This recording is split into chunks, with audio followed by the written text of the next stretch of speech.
seorang pangeran yang menggendong seorang putri cantik di atas sebuah jembatan. Namun kemudian, pangeran melemparkan tuan putri ke dalam jurang untuk jadi tumbal. Namun beruntungnya sang putri berhasil mendarat dengan selamat, walau terdapat luka-luka pada tubuhnya.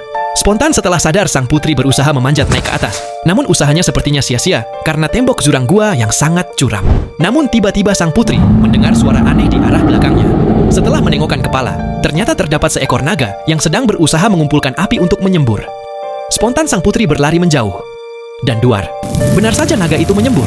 Beruntungnya sang putri berhasil selamat karena berlindung di balik batu gua yang besar. Tapi nahas kaki sebelah kiri terkena cipratan api yang menyebabkan terluka. Segera, sang putri membalut luka tersebut dengan robekan bajunya.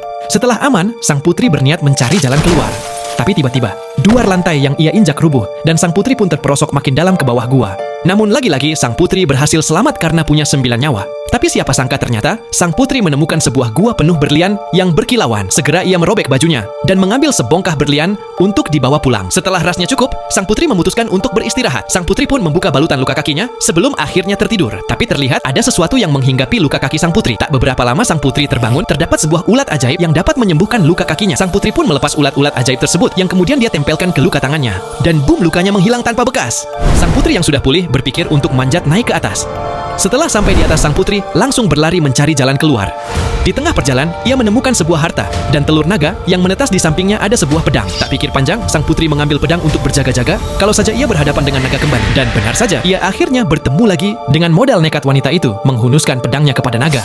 Tapi spontan naga menyemburkan api pada sang putri yang menyebalkan tubuhnya terpontal masuk ke dalam danau. Dengan sigap sang putri berenang ke atas permukaan danau dan langsung berlari. Tapi nahas ia akhirnya berhasil ditangkap oleh sang naga. Terlihat sang naga sedang mengumpulkan api untuk menyembur. Tapi dengan cerdik, sang putri langsung menusuk matanya dengan pisau. Naga itu pun kesakitan, dan dengan spontan tubuh sang putri dilempar menjauh. Namun siapa sangka naga itu ternyata masih saja kuat, dan akhirnya sang putri pun terpojok. Pada saat sang naga menyemburkan api yang sangat banyak, sang putri pun menghindar, dan boom, cipratan api itu terpental oleh batu yang akhirnya mengenai tubuh sang naga. Melihat kesempatan, sang putri pun bergegas meraih pedangnya untuk membunuh sang naga. Tapi tiba-tiba sang putri pun tidak tega membunuh sang naga tersebut. Ia lalu berlari ke arah danau dan mengambil ulat ajaib itu. Dengan sikap tulua, sang putri pun menempelkan ulat ajaib itu pada tubuh naga yang terluka. Kembali ke kerajaan, sang pangeran tengah melangsungkan pernikahannya dengan wanita baru. Tapi siapa sangka sang putri pun muncul berjalan dari arah gerbang masuk. Semua orang tampak terkejut dan kaget. Setelah sang putri menjelaskan kejahatan pangeran dan ibunya, mempelai wanita yang mendengar itu memutuskan untuk pergi dan membatalkan pernikahan. Di tengah momen menegangkan ini, muncullah seekor naga besar terbang mengaum dan hinggap di atas kerajaan. Tanpa basa-basi, naga itu menyemburkan api besar untuk membakar seluruh istana. Pangeran dan ibunya lenyap seketika. Sang putri pun berjalan keluar dari istana yang terbakar